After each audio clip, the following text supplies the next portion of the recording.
உனை என்றும் விசாரிக்கும் பரமபிதா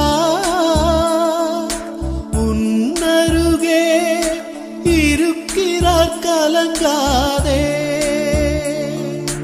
உன்னையும் நேசிக்கும் தகப்பனவர் உன் குறையெல்லாம் நீக்கிடுவார். உன்னையும் நேசிக்கும் தகப்பனவர் உன் குறையெல்லாம் நீக்கிடுவார். கவலைப்படாதே மகனே, கவலைப்படாதே, கவலைப்படாதே மகளே, கவலைப்படாதே.